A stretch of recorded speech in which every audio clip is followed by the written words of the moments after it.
Fiantsika FTR teny Analakely voasambotra ary voatazona eny amin'ny sampana eloka behivavy Clémence Rarnirina.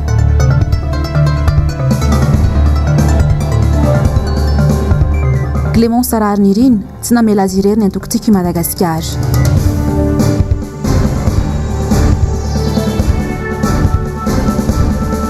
Filomarika Ravalomanana mila sasy mijoro amin'ny fahamarinana isika. Mankasitraka anao hatrany manaraka ny fahitalavitry ny MBS amin'izao takariva izao tonga soa anatin'ny pejin'ny fampalalam-baovao tomboky lasy tomboky vavy manolotra ny arahaba manasa anao sady anaraka ny fotoana ny vaovao hatramin'ny farany. Araka ny fanarahantsika tao anatin'ny lohatenim-baovao anisan'ny vaovao nisongadina ho any androany araka izany dia voasambotra ny mpitandro ny filaminana io maraina io ny filohan'ny fikambanany taksi eto Antananarivo renivohitra Ramatoa Clémence Rarnirina taloha ny hetsika nokasain'izy ireo no tanteraina teny Analakely androany maraina.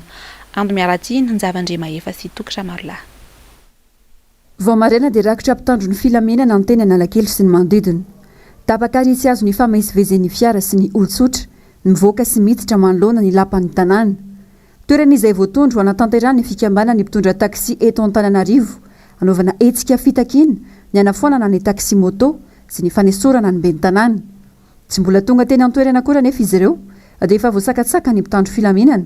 Ka ny afara mihitsy tamin'ny fisamborana ny Clémence Rarnirina filohan'ny tsy fikambanana ity tetsy Akorondrano.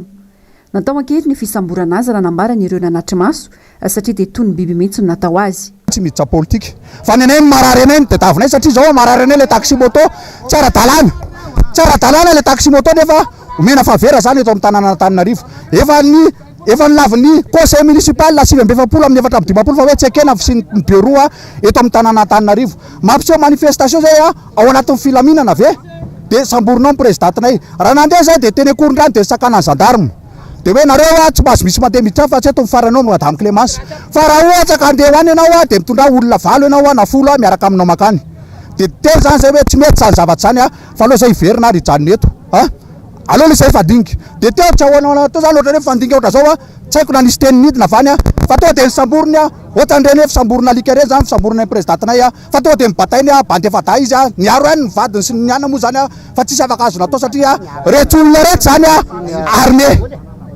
zay tsy tanapolo zay tsisy vato tsisy ninina taty aminay tanapolo ary tsisy nanompa-mana ta efa zay taksi na hoe sanatria fa nanaraka le orta ary mbola nisotra anazy misaotrana fa tsy eto zany mifarany aminay tetsakontra taminay rifrezy te tompoko. Nandeha izany kosa nefa ny mpitandro filaminana ary lasa fa tsy fisamborana no natao fa fihetsika hoenty nanaovana fanadihadiana azy. Izy aloha no nalaina tsy hoe samborina moa zany fa mila misy différence le samborina manko ohatrany hoe terme tonga dia fa hoe nentina aloha zany izy mila manazava eny satria nanteny eny izy ndao tsika resaka aloha antanina ny intention dia izy ohatrany salasala sy ny tarintany nefa tsy tsara zany hoe mila mazava le resaka eny.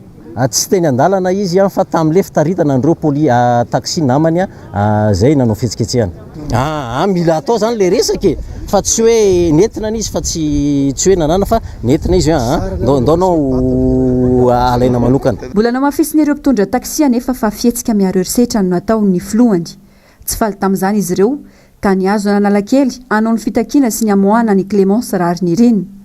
Tsy tanteraka ihany koa anefa izany satria dia efa mpitandro filaminana maro no teny an-toerana ary nampitandrina azy ireo hiala ny faritra. Laza mpitandro filaminana fa hoe angatahana fanazavana ozy nareo mpanao gazety tsotra ny teninay valo teny tsotra fanazavana zany dia tsisy afatsy ny hoe tamin'izay voanary teny tetsy amin'ny arifrezy teo zay dia efa mifampiresaka atreto ihany dia ndao nareo anakivalo tondranao olona valo miaraka aminao Madame Clémence mandeha makany dia zay ny teny hoe aloha hijanona amin'ny présidentinay fa misaotra anareo ary fa aloha zany zay hijanona eto.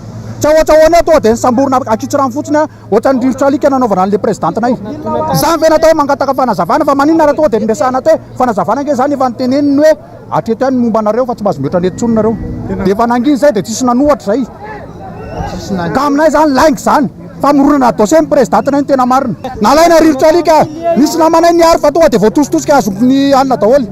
Zay zao voatona voto basta dia amin'ny atokana tsy manaka zany zay fa foky loatra zao ny olona makazy miaraka amin'ny kalaka ranjanana bokona be nefa izy andreba kely loatra zao dia manina raha nalaina fahatsorana fotsiny izy andaona Madame Clémence miaraka aminay.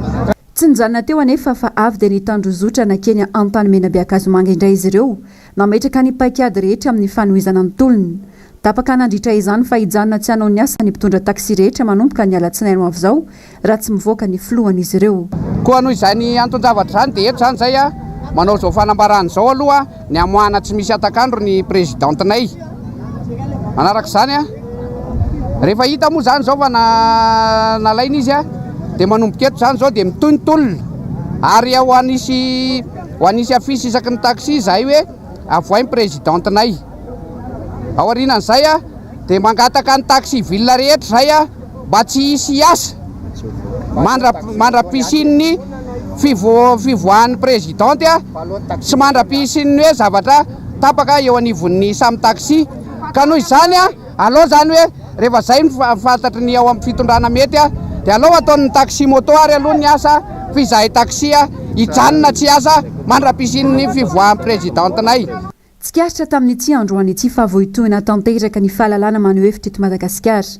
Lasa tofitaovana ampitahorana ny olona foana ny mpitandro filaminana fa tsy mipetraka amin'ny andraikiny dia niaro ny vahoaka sy ny fananany. Tsy mbola nisy akory ny hetsika dia izao ny zava-misy miara-mahita ny rehetra fa tsy misy ny demokrasia izay no dradradradraina foana. Fitakiana amin'ny rariny sy ny marary ny vahoaka ny natao saingy fonja ny miandry izay manao izany. Rehefa izay moa dia niazo teny fiadanana indray ireto mpitondra taxi ireto naneho ny fitakian'izy ireo ho faramentana amin'ny famohana ny Clémence Rarnirina. Tonga teny Analakely nanohana ity hetsika nataon'ny taxi ville ity anko androany ny mpanolotsain'ny tanàna voafidy tamin'ny anarany atokotiko Madagasikara. Takin'izy ireo nandritra izany ny amoahana tsy misy atakandro ny mpanolotsaina naman'izy ireo izay nosambory ny mpitandro ny filaminana. Nzava-ndre Mahefa Ando Miaratina sy Tokatra Marla. Tafahoatra loatra ny fihetsiky ny mpitondra fanjakana manoloana ny fisamborana tsy ara-drariny natao tamin'ny ramatoa Clémence Rarnirina ho ny mpanolotsaina avy amin'ny atokotiko Madagasikara androany. Ireto farany izay mijoro hatramin'ny farany manohitra ny tsy rariny eto amin'ny firenena ka manohina tsy misy fepetra ny fitakiny ny taxi manoloana ny gaboraraka sy ny tsy faiza amin'ny tantany eo anivon'ny commune Antananarivo renivohitra. Izahay a manana stratégie anay ny fidinana an-dalambe a dia mpanolotsaina Clémence nitarika an'izany dia manohana azy izahay amin'izany rehetra atao niza zany mpanao hetsika eto amin'ny commune urbaine Antananarivo eto Antananarivo renivohitra amin'ny tsy fetezany raharaha na amin'ny commune na eto amin'ny firenena manontolo a dia manohana an'izany a ary mijoro anatrehan'izany foana izay tiako Madagasikara eto Antananarivo renivohitra. Eto izahay a dia mametraka satria samborina ny namanay Clémence dia mitaky izay ny amoahana azy satria famoahana mitaky maneho hevitra izy amin'ny zavatra tsy mety ka raha maneho hevitra ny tapenana foana izay tapenana dia farany raha fitombenana azy tsy hamoaka rivotra tsony. Akoatra ny mpanolotsaina timma dia olom-pirenena maro fikambanana mpanao politika maro no miray feo amin'ny fitakiana sy ny famoahana ny ramatoa Clémence Rarnirina. Nanomboka tamin'ny 1.10 tanoany hatramin'ny hariva teo ny voatazona eny amin'ny sampana eloka behivavy ny fiadanana ny mpanolotsaina Clémence Rarnirina. Tsy nisy nahazo alalana nitsofoka atao na nitondra sakafo na nijery azy hatramin'ny vadiny azy. Tokony ho tamin'ny fatrora sy sasany hariva kosa ny tonga teny an-toerana ny solombavambahoaka avy amin'ny atokotiko Madagasikara. Norasy ny tompon'andraikitra ary afaka nidresaka tamin'ny ramatoa Clémence Rarnirina. Nivoatra tao anatin'izany fa vesatra roa ny ampangana azy ary fantatra ihany koa fa tody sy fahasalamana izy vokatry ny fisamborana natao azy. Fanampanazavana. Zavatra andresahany taminay dia nivesatra aloha zany ny anjehana azy dia vesatra anankiroa. Fanaovana fihetsiketsehana an-dalambe tsy nahazona lalana zay ny voalohany. Dia ny faharoa fanakorontanana incitation au trouble public à l'ordre public ohatran'izay zany zay roa zay zany kapeny tsy hitako tsara moa tsy tsaroko tsara ny tena zavatra fomba ny teneny azy. Dia nametraka fanontaniana moa izahay hoe raha nisy ve mahatsapy izay fa misy ny tombo sy ala raha nanao fihetsiketsehana tsy sanatria fankalana akory ny mpiaro ny zon'ny mpanjifa izay efa tafidina teo Analakely ary afaka nresaka tamin'ireo olona izay nivoriny na tsy nahazo alalana ary. Ny namana Clémence kosa dia raha malala fa tena koron-drano dia efa voasambotra ary ny fandroritana izy fandroritany ireo mpanaradia azy ato amin'ny mpitondra fiarakaretsaka sy ny zandary.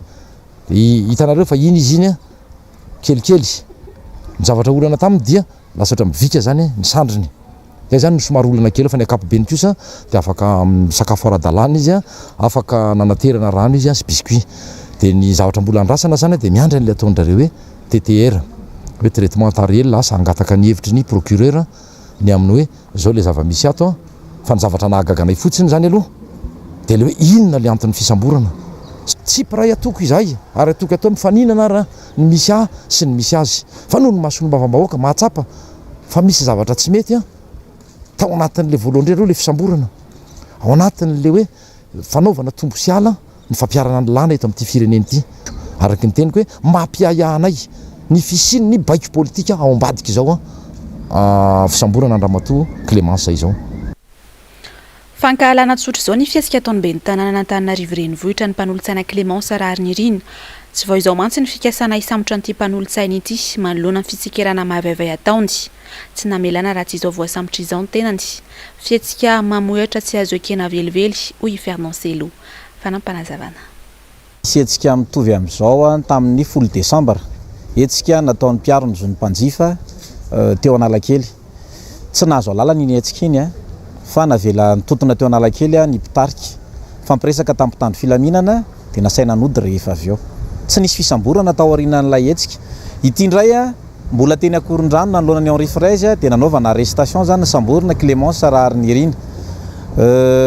Tsy mbola nigadona tao Analakely akory. Ny fantaniana mipetraka dia ny hoe rehefa tahaka ninona no samborina dia rehefa tahaka ninona no mifampiresaka dia avela mandeha mody. Faharoa tsy manana personnalité juridique ny taxi moto izay nomena fahazaon-dalana nanao fihetsiketsehana anio satria mbola mangataka alalana no ara-dalàna ny taxi moto. Angambana ny assurance raha mety salasala ny amin'ny hoe taxi moto mitondra olona hiassurer ny olona izay entina le taxi moto. Ny fantaniana mipetraka dia ny hoe tena ampiarina araka ny tokony izy ve ny lalàna eto Madagasikara dia izy no manososy an'izay fampiarana ny lalàna izay ka ho anay zany izay namany Clémence Rarinirina manotrona azy ety amin'ny toerana mahita izay fa tsy ara-dalàna izao fisamborana izao ary tsy mitondra makaiza mihitsy ka angatahanay ny famoahana ny Clémence Rarinirina. Fijery azy disadisa fankahalana ataon'ny ben'ny tanàna no misy dia anaovana ny fisamborana ankehitriny. Mpafirin'ny vola izay nalaina atao amin'ny knapsa moa zany ny faneho-kevitra izay ampilaminana ho ataondry zareo. Efa fampiriny amin'izao no nitory an'i Clémence ny ben'ny tanàna n'Antananarivo renivohitra. Ny teo aloha ny resahako matoa tsy nigadra mihitsy Clémence na tsy nampidirina ponja dia misy olona mahatsapa ny amin'ny hoe ara-dalàna ny zavatra resahan'i Clémence ka maninona no androany nanaovana fisamborana tahaka izao. Ho anay zany dia miantso an'ireo izay manam-panahy hamotsitra an'i Clémence indrindra ho anareo anaty fitondrana manoloana an'izao zava-misy izao. Ajantsika hatreo ny mahakasika iny vaovao iny fa mitoetra ny kosa ny andraikitra ataon'ny bureau politika nasionaly ny atokotiko Madagasikara amin'ny fanatanterahana ny redynamisation ny fameloma maso ny antoko tao amin'ny distrika ny Maheva tanàna indray no notsidian'izy ireo androany. Charmaine Omenjanahary, Manora Andriamalala. Teboka telo lehibe no afatra mafonja avy amin'ny sekretera jeneraly ny antokotiko Madagasikara nandritra ny fameloma maso ny antokotima ao amin'ny faritra Betsiboka androany. Eo ny fanabeazana maolo-pirenena mba ho sa andray andraikitra ho an'ny firenena. Ny faharoa dia ny firaisan-kina ny samy mpikambana mba anatratra ny tanjona ary ny fahatelo dia momba ny fankalazana ny faharoapolo taona ny joroany ny antokotiko Madagasikara. Zava-dehibe ny fanehoany rehetra firaisan-kina sahady amin'ny fahatongavana maro tahaka izao hoy ny sekretera jeneraly ny antokotiko Madagasikara. Ny fanomanana ny concertation nationale izay entina hanamboarana ny lala-pifidianana sy ny fomba hitantanana ny fifidianana azahoana fifidianana madio sy mangarahara areken'ny rehetra. Izay aloha ny voalohany andraisan'ny hery-velona rehetra anjara. Ny fahalambo lehibe faharoa ataontsika dia ny fankalazana ny faharoapolo taona ny tim izay ho atao manerana ny Madagasikara. Dia ho ankalazaintsika izy io ary ho faranantsika amina fionambe anankiray amin'ny famaranana an'izay fankalazana ny faharoapolo taona ny tim. Mary ny fahatelo dia izao ny fiatrehantsika ny fifidianana filoham-pirenena farafatarany amin'ny 2023 mandray anjara an'izany isika tim ary ny filora valomanana no mitarika atsika ao anatin'izany. Dikan'izay mila miomantsika na ny melohan'ny fifidianana ny ao anatin'ny fifidianana mandritry ny fifidianana. Manikana fotoana kely hoe raha tsy vitatsika ny manova an'izao zavatra izao aiza no avy ny taranakitsika rapitso sy rafakapitso. Ary iza ny tompon'andraikitra mahatonga ny firenena ao anatin'izao toerana misy azy izao. Misy tompon'andraikitra zany fahazadina. Tsy sitrapohitsika mihitsy, tsy lahatra ho atsika ny aina ao anatin'izao. Fa misy ny tompon'andraikitra nahatonga atsika ao anatin'izao fahantrany izao mila mijoro isika. mampiavaka indrindra ny antokotiky Madagasikara amin'ny antoko rehetra ny fanajana ny discipline de parti. Io izay mifandraika ihany koa amin'ny fanarana ny toromarika izay apetraka ny filoha marika Ravalomanana. Tsy miala ho azy zany, fa raha tiatsika ny miala ao anatin'izany dia mitaky ny fijoroantsika rehetra zany. No avitsika, no avinareo, no avy ny taranakitsika, mbola manana fanantenana nareo hoe mbola afaka manova n'izao tantaran'ny firenena zao. Mbola afaka manala n'izao fahorian'ny vahoaka izay latsaka ao anaty antsana mangitsikitsika izao izy présidente eo. Mbola manana fanantenana tsika hoe président koa mbola eo vonona hiaraka amintsika hiala ao anatin'izao fahantrano izao. Ary izay no tiako hamafisina sanentanana antsika dia n'izao hoe président efa nanome toky hoe za dia hijoro ho an'ny vahoaka malagasy. Ary vonona mbola hitarika antsika rehetra hiala ao anatin'izay fahasahiranan'izay. Noho izany isika aza variana amin'ny ady aza variana amin'ny ady hevitra tsy mitondra amintsika makao anatin'izay tanjon'izay. Tokana ny tanjona dia ny fiverenany antoko hitantana indray ny firenena ka ampiadana ny vahoaka malagasy izay latsaka ao anatin'ny antsana mangitsikitsoka amin'izao fotoana izao. Solotena avy amin'ireo distrika misa 3 moa no nantsoina hiatrika izao fihaonana izao. Isany lavitra indrindra tonga niatrika izany ny avy any amin'ny distrika ny Kandreo. Taratry ny fahavononana sy fahasahina sahady izany, hoy ny atran'ny sekretera jeneraly ny antokotiky Madagasikara. Somary iverenako kely mahakasika ny vaovao Clémence Raharnirina satria raha ny vaovao voaray vao izao izany dia efa any an-trano ny Clémence Raharnirina naterin'ny mpitandro ny filaminana tsy misy aloha izany toy ny tirara ity fandrasana kosa ny fivoarany. Nandritra iny fameloma maso ny antokotiky Madagasikara tany Maivatanana iny androany dia nisy ny afatra mafonja napetraky ny filoha marika Ravalomanana ho an'ny mpikatroka. Afatra izay ny antefa tanteraka tamin'ny mpikatroka rehetra manerana ny nosy fa tsy ho an'ny tao Maivatanana ihany. Raha manomenjana ary sy Manorandre Malalatrany. Kandreo, Maivatanana, Tsaratarano. Ireno distrika izay nahitana ireto solotena sy mpikatroka tiky Madagasikara ireto. Afaliana tanteraka no nandraisan'ireo mpikatroka ny fidirana mivantana an-telefônina izay nataon'ny filoha marika Ravalomanana. Afatra izay niompana tanteraka tamin'ny famporisiana ny mpikatroka osa sy ho tiany fahamarinana izay fotom-pijoronana tokony no afatra napetraka ny filoha marika Ravalomanana.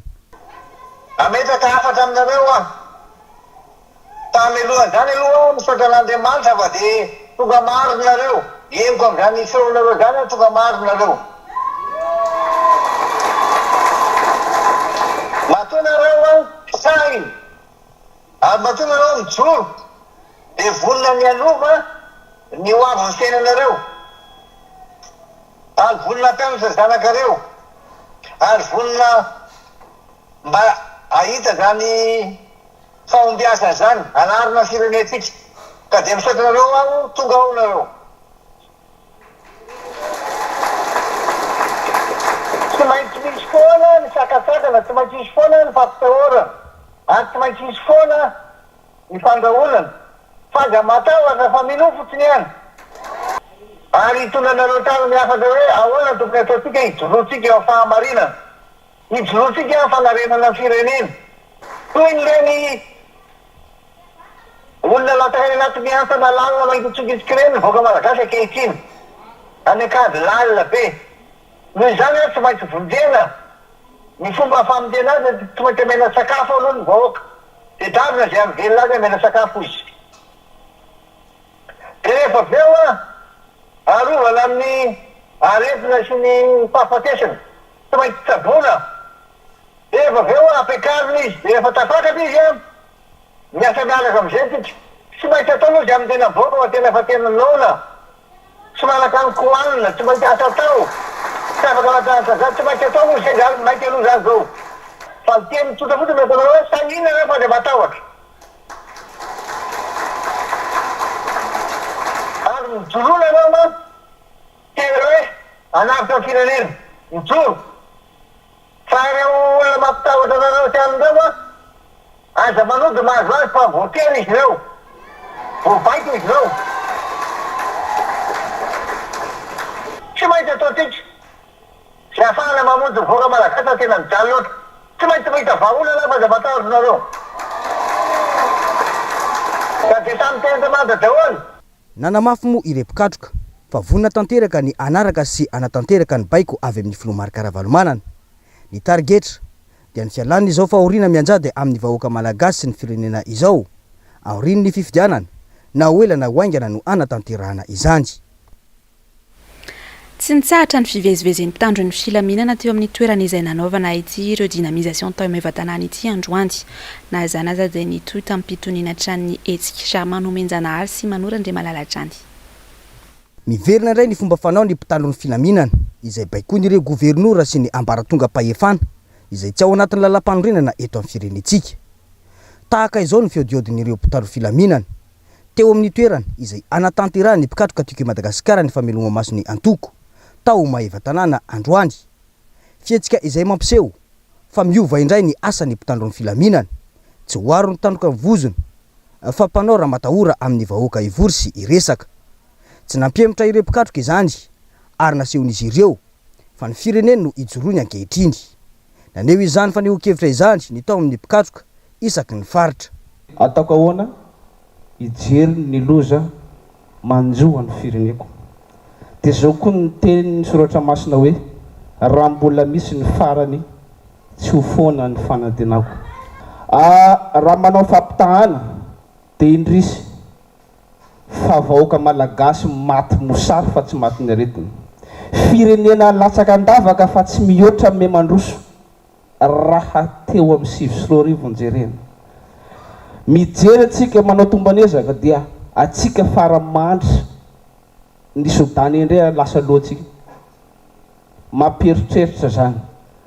Ka zao ny kabary zato ny teny arivo tokana ihany marina dia Madagasikara mandroso lavitra amin'ny fanitrana vahoaka malagasy foko. Ka dia fifaliana indray ny mamely maso amin'ny tean'ity hoe tena mahafinaritra anay fa mbola manana dady afaka anarina indray ity firenena ity ny Madagasikara, indrindra atsika atao Betsiboka satria ny commune rehetra eto araka napetraka dia samy filiana ao anatin'ny fahasarotan'ny fiainana zao, ao anatin'ny didy vary zay mesese amin'izao vanim-potoana zao, kanefa tonga maro ihany ny soloteny miatrika izany. Tsy nataonay tambany izany satria tianay dady, tianay loatra anavitra ny firenena ity. Dia manakahery atsika rehetra mpiaro amin'ny tolona marary ny atsika vidina 75,000 nendreo ny zaraina amin'izao fotoana zao. Tsara ny alalanareo mizara vary ny gouvernorat mba anakanana an'izao lanonana zao. Mizara vary maimaimpo na izany na tsy izany nefa dia tonga ny tiako Madagasikara reo izy, mety sy ireo ihany fa mety misy ihany ny tahotra fa rehefa tonga amin'ny fetra teboka farana ny tantara rehetra. Avy any amin'ny komina farana tsy mankaleo io no nanenjika ity satria maro le matahotahotra zany amin'ny sakasaka anaraka ny falaza io. Tsy eto rery io na ao an-tanany na ny akaleo dia misy ny sakasaka. Dia izay zavatra zay zany mila itsika indray zany manamafy ny sainatsika. Zay dia dynamisation zany. Dynamisena koa le sainatsika zany mila matanjaka. Tontosandroany ihany koa ny fameloma maso ny antoko Madagasikara tao amin'ny commune Ambohijanaka district Anatsimondrando. Tonga maro namaly ny antso ny mpikatroka tima isam-pokotany. Nanotrona ny fotoana mony solombavam-bahoaka Alain Tsimbazavy. Sary sy rindran-sariny Mathieu Pressy.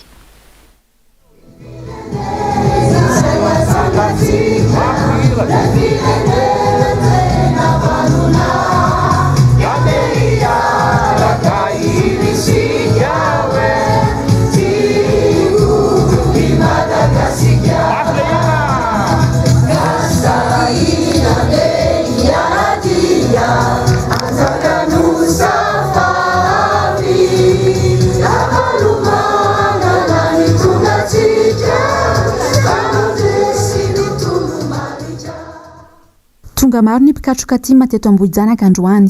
Nahitana solotena avokoa ny fokotany 12 mandrafitra ny commune, manodidina ny 500 taona namaly ny antso. Manana didy eo amin'ny firenena ny antoko tima eo amin'ny fampandrosoana ny tanàna ho ny solombavambahoaka. tsy mampiempotra ny antokotiko Madagasikara miatrika fifidianana mihitsy ny zavatra misy eto amin'ny tany sy ny firenena fa vao mainka ara manosika ny antokotiko Madagasikara ijoro satria dia latsaka kady ny firenentsika miaina ao anatin'ny fahasahiranana ny vahoaka malagasy ka ilaina ny fandraisana andraikitra indrindra amin'ny fandraisana ny fahefana amin'ny fomba ara-dalàna mba ho antoko ny fampandrosoana ny firenena satria dia manana diditsy andraikitra ny antokotiko Madagasikara amin'ny fampandrosoana n'izany firenena malagasy zany. Ankehitriny dia efa ny filoha Ravalomanana no efa vonona ny rotsaka amin'izay fifidianana filoha-pirenena izay dia ny antokotiko Madagasikara ety fotony rehetra dia miandrandra an'izay firotsahana izay ary manome toky fa hanohana azy ao anatin'izay fifidianana filoha-pirenena ho avy. Efa tafapetraka avokoa ny rafitra timma rehetra ety anivon'ny komina Ambohijanaga, ny Komtim, ny Tanora Tim, tsy miova ny vina ho any antoko. Ny vina iombonana moa zany dia ny ampanjaka kokoa sy ampatanjaka kokoa ny antoko ary anamaro isa ireo mpikambana izay ho tena vonona ka hiatrika ny fifidianana rehetra izay ho atrehana eo anivon'ny tany sy ny fanjakana. Tafajoro nanomboka androany ihany koa ny vehivavy Tim eto amin'ny komina Ambohijanaga. Sehatra ivelaran'ny vehivavy eo amin'ny tontolo politika. Androany dia nifandinika izahay ny ampandroso izany vehivavy Tim izany. Ny eto Ambohijanaga aloha izany izao no voaresaka amin'ny androany dia voadinika tao anatin'izay ny fampandrosoana efa tetikasa ao anatin'ity vehivavy Tim ity ny ampandroso ny vehivavy amin'ny resaka kolontsaina, amin'ny resaka fahasalamana. Fitiavana izay no mbola maharisika ny olona ato anatiny sehatra ho any antokotiko Madagasikara. Tsy misy tambany. Izaho tompoko dia anisan'ny efa nitondra ny hatrany amin'ny jeune Tim tamin'ireny Mamaivay ireny tao ity Antananarivo renivohitra fa anisan'ny membre tamin'ireny aho ary resy lahatra satria tsisy zavatra mbola mandeha amin'ny lohan'ny tsony amin'izao fotoana izao dia aleo Ravalomanana no hitondra azy-ndray. Izay no mandrisika mbola hanamafy ny fitondrany président Marc Ravalomanana. Za toko dia resy lahatra mihitsy amin'ny atoko Tim satria izao ny fiainana misy eto amin'ny tany sy ny firenena satria mora amin'ny fiainana tamin'ireny. Fa amin'izao manao sarotra. Efa saika vita avokoa moa ny fameloma maso ny antoko Tim ato amin'ny komina 20 mandrafitra ny distrika n'Antsimondrano. Izany eny Ambohijanaga hatrany isika satria dia misedra olana tanteraka ity komina ity amin'izao fotoana izao. Tsy ampy ny fidiram-bolan'ny komina any ka misatra tanteraka ny fampandrosoana. Tsy misy fototra-afitrasa mitsangana ny lalana efa miapotika tanteraka. Sary sy rindran'ny sariny Mathieu Prince hatrany. 7 kilometatra no misy ny komina ambanivohitra Ambohijanaga miala eo amin'ny PK0. 800 ariary ny saran'ny fitaterana raha hiazo azy. Tao anatin'ny taona maro anefa izay, potika tanteraka ny lalana ary tsy misy fanamboarana intsony. Ny ety aminay ety amin'ny komina Ambohijanaga olana lehibe ho anay ety zany aloha ny lalana ifamezivezena atao anatin'ny tanàna Ambohijanaga zany nisy fahasimbana izy tamin'ireny orambe ireny. Dia olana anankiray ihany koa ny jiro zany ety mbola maro ny toerana ety aminay amin'ilay izy commune rurale moa dia mbola misy ny toerana tsy dia mbola azo ny jiro loatra ary izay misy jiro dia latsaka ambany be ny tension. Efa mifampiraharaha amin'ny jirama ihany eo anivon'ny commune fa na izany izy mbola tsy voavany olana hatreto. Ny tsy fahampiny fidiram-bolan'ny komina no sakany iray voalohany tsy mampandroso ny tanàna ho ny mpitantana. Ny hetra ny risy torona avy amin'ny orinasa ety an-toerana no mameno ny kitapom-bolan'ny komina izay tsy mahasiaka akory ny fampandrosoana. Vocation commune ny tena zavatra ilana sy angatahana aminy dia hoe mba handroso ilay toerana ary izay anisan'ny fanampy tokony nataon'ny mera mihitsy nefa ny tsy fanta raha ohatra ny marisa efa kely sisa dia hotapitra no mandaa nefa mbola ina mety olana ina mety mahatonga an'ilay blocage raha ny fahafantarana hoe mamparesaresa ny komina. Tsy fahafahana manao zavatra tsy ampy ny vola zany tsika ny tsy atao masimba ry madama izao miampy sika ny olona amin'izao fotoana ny any velany any zany raha hita miezaka mba ho tsara be mihitsy ny lalana fa tsika lasa miverina any amin'ny any amin'ny fagolatany any amin'ny raha tiako lazay raha any amin'ny fanjanahana ny lalina zay atao pave daholo tena zay tena mipave zany amiko any ivelany ohatrany hoe fanehoana ohatrany nostalgian'ny taloha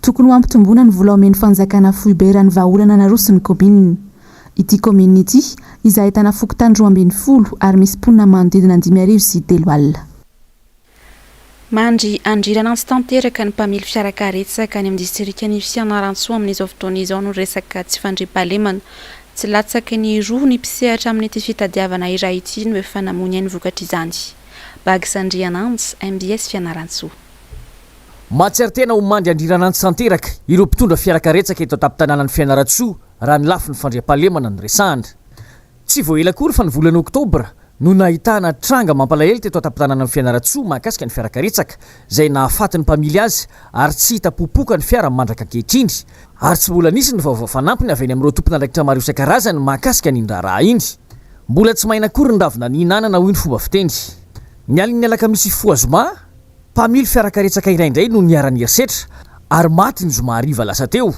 manoloana an'izany dia manao antsoavo ireo mpisehatra amin'ity azy ity ny mba hijerena azy ireo amin'izao zavatra efa matiti-pitranga eto an-tampon-tanàna ny Fianaratsoa zao vahoatra ny lela ary tena mangidy ny lora eo anatrehan'izao fahalasana ny sokobosco zao tadidy tsara tsika angamba fa vao tamin'ny volana oktobra no nisy namony rivo le soferana taxi dia zao koa nisy namony koa i sokobosco tany akifafa mampalahelo moa zany ny zava-misy amin'izao fotoana satria raha mahalala ny tsy fandriampahalemana eto an-tanàna Fianaratsoa lasa mandrendirana antsy izay mpitatitra eo ihany koa ny afitsoko ny olona amin'ny fanendahana maro samihafa ary zao efara tamin'ny famonon'olona fianabibina izao ka dia manaitra ny sain'ny tompon'andraikitra izay manainga mavesatra mihitsy fa dia tena misesisesy loatra ny fahafatesana soferana taxia eto amin'ity tampon-tanàna Fianaratsoa ity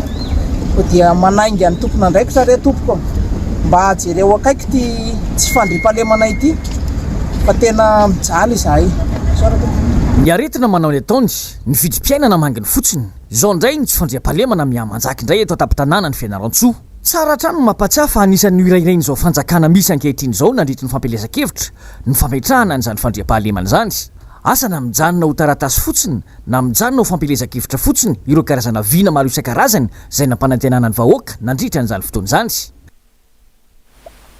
nitrangana lozam-pifamoivoizana matsiravina tamin'ny lalam-pirenena voalohany io maraina io fiara fitateram-bahoaka sprinter roa ny fandona rehefa samy nandeha mafy ka samy nivarina tamin'ny sisiny avokoa teo amin'ny toerana antsoina hoe Amboalefo ka 10 kilometatra miala ny Miarinarivo no nisehony loza vokany olona roa namony any teo eo ary maro ny mpandeha naratra ankoatr'izay dia samy simba ihany koa ireo fiara roa ireo efa nentina teny amin'ny toeram-pitsaboana avokoa moa ny naratra misokatra kosa ny fanadihadiana mahakasika ity lozam-pifamoivoizana ity eo amin'ny pejy toe-karena dia mbola lavitra ezaka tanteraka i Madagasikara raha oharina amin'ny firenena roa toa ny Ghana sy Côte d'Ivoire ny azakazaka mantsy ny fampandrosoana raha toe-karena ho an'ireto firenena ireto any roborobo nandritra ny Covid-19 aiza ho aiza ny eto amintsika Ravirazafy Mahenina Mathieu Princy ny fekinan-doha amin'ny any ivelany no mbola masaka ao anatin'ny sainy mpitondra fanjakana ankehitriny tsy izay ihany fa mbola miankin-doha amin'ny fanafarana entana avy any ivelany ihany koa isika fa tsy manokana fotoana maharitra ary mametraka paikady mahomby amin'ny karana eto an-toerana hitantaratra tsikelikely ny fiakaran'ny tany arikarena sy ny fisondrotan'ny farim-piainan'ny olona nandritra amin'ny fotoana nitondran'ny filoha marika Ravalomanana nahazo tombo manokana amin'ny mpamokatra sy ny mpiompy izay natosika ara-pitaovana ary nomena ambioka ary fampiofanana marobe ny orinasa nisokatra nahatonga ny famoronana azy sy mba niteteza mita nefa ireo ezak'ireo ary tsy tafaverina hatramin'ny androany ny fampandrosoana hita tamin'izany raha miarina kely indray nandritry ny fitondrana filoha Rajaonarimiampianina vao maika ny tolefika indray raha nandray ny fitondrana ny filoha ankehitriny hatreto tafakatra trany amin'ny 700 ny fiankinan-doha amin'ny fanafarana entana eto amintsika. Ny vary izao mahery ny 5.3 tonna no nafarana tamin'ny taondasy ary 2.3 tonna ny menaka fanendy. Vao maika izany nampiakatra ny vidiny entana tato anatiny. Tsy mbola hita ny vahaolana azo tsapahitana napetraka ny mpitondra. Raha ho famerana ny vidiny entana no natao, saingy mbola baraingo izany na hiatra tokoa na hisy ny mpamongady hanafina entana satria mivarotra faty antoka. Ho an'ireo firenena hafa eto Afrika, asafatsy kabary ary tsy rendrarendra na lahara-pahamehan'ny tany mandroso ny mahamaiky. Ny any Ghana zao manana tanjona ny hanao révolution industrielle amin'ny alalan'ny industria ny sakafo ny mpitondra. Namorana ny fananganana orinasa ary nomena tosika ireo nasananao izany. Hatramin'ny taona 2014, orinasa 770 efa tafatsangana. I Ghana izay manafatra entana mitetina $10 miliara isan-taona ka nanapa-kevitra ny hamokatra ao anatiny. Nalefahana ihany koa ny tatao ketra ho an'ireo orinasa mampiasa vola.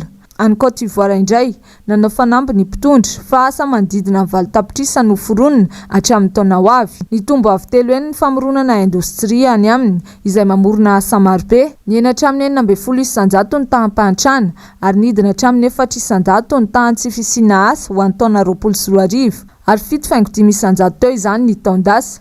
Ho an'ny mpahay toe-karena, azo tanterahina tsara eto Madagasikara ny ezaka ataon'ny Ghana sy Côte d'Ivoire. Mila fahavonona mpitondra nefa izany ary fitoniana ara-politika. Takin'ny avy amin'ny fanoherana kosa mangarahara amin'ny fitantanam-bola izay gabraraka. Ny vahoaka hita miasa irana, ny mpitondra toa efa miroso amin'ny propaganda melon'ny fotoana satria efa akaiky ny fifidianana manaraka. Lazain'ireo solombavam-bahoaka manohana amin'ny fitondrana fa miroso i Madagasikara. Mandroso amin'ny fahantrana nefa, raha ny hita sy voaporofin''ireo mpanao politika ary ainan'ny vahoaka madinika amin'ny falafosan'ny vidin'entana, fahatapahan-jiro lava, tsy fandriampahalemana, fitokonana hetseroa. Maro no misendra fahasarana eto Madagasikara ankehitriny, isan'izany ny zokiolona sy ny be antitra izay mbola tsy misitraka ny zondy araka ny tokony ho izay ny anivon'ny fiarahamonina ny sy tokatra maro lahy. Very ny asan'ny ray aman-dreny indrindra ny be antitra sy ny zokiolona ankehitriny, manoloana ny firoborobony ny fanatontoloana sy ny fahasaranana iainana isan-tokantrano. Maro amin'ireo zanaka no tsy mahavita intsony ny mikarakara ny nahitany masoandro, ka voatery mandefa azy ireny eny amin'ireny ivon-toerana fikarakarana sy fitaizana be antitra ireny. Tao anatin'ny taona maromaro kely izay dia mahatsapa fa hoe ohatran'ny somary very asina kely ny zokiolona tao ao satria betsaka loatra le ataoko hoe fanatontoloana ve ny filazan'izay tonga eto amintsika lasa very asina mihitsy le mahazokiolona ny zokiolona any ka lasa ohatra hoe namanana zokiolona sika ny tokantrano dia lasa voakitakita izy, tsy hainontsika teny tsony, lazaina fa hoe efa revinantitra koa ny ianareo, fiakanjonantitra, izany rehetrarehetra izany dia manena zany ny lanjan'ny zokiolona. Manana ny lanjany eo anivon'ny fiarahamonina na ny fianakaviana na eo amin'ny firenena ny ray aman-dreny. Maro anefa ny olana sedrain'izy ireo. Goavana indrindra amin'izany ny tsy fampian'ny fitiavana sy ny fifaneraserana. Ny zavatra tena tadiavin'ny zokiolona dia ny fitiavana. Ny ankamaroan'izy ireo araka ny efa nazavaiko teo aloha dia hoe sahirana isika ankizy, isika taranaka amin'ny fitadiavana andavanandro dia ataontsika hoe délaissé izy ireo any tokantrano.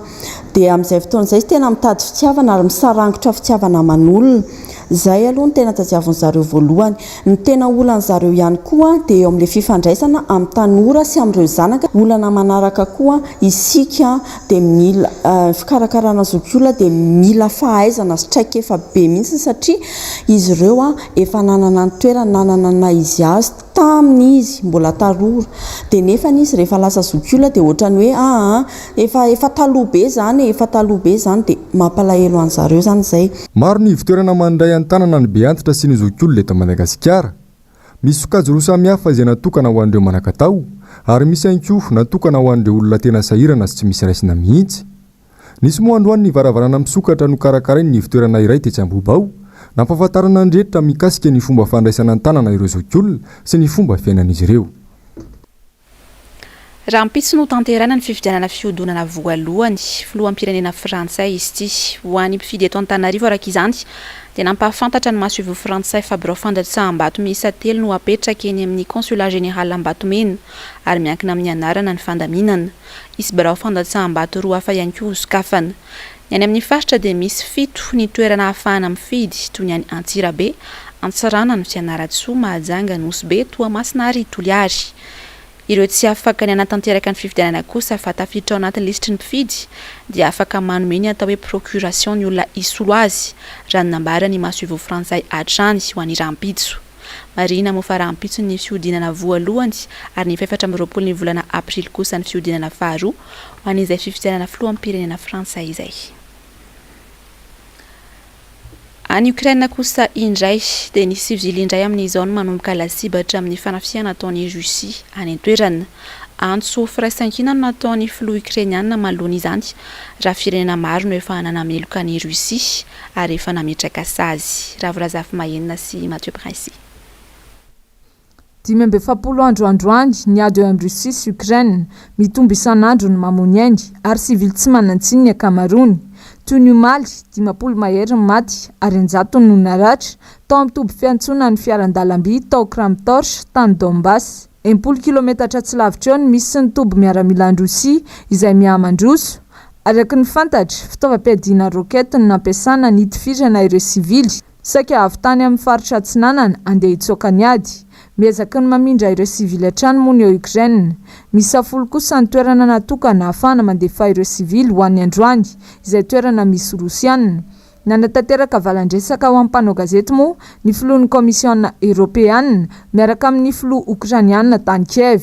Nilaza ny tena ny famanana ho avy amin'ny vondrona Europeana Ukraine raha mifanohitra amin'izay ny any Russia. Ny filoha Zelensky kosa dia miandry firaisan-kina avy amin'ireo firenena hafa manoloana ny famonoana olona ataon'ny Rosianina.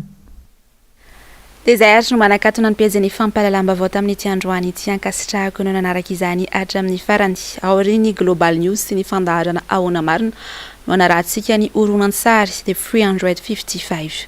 Ny sampana fampahalalam-baovao kosa manome fotoana anao amin'ny herinandro indray.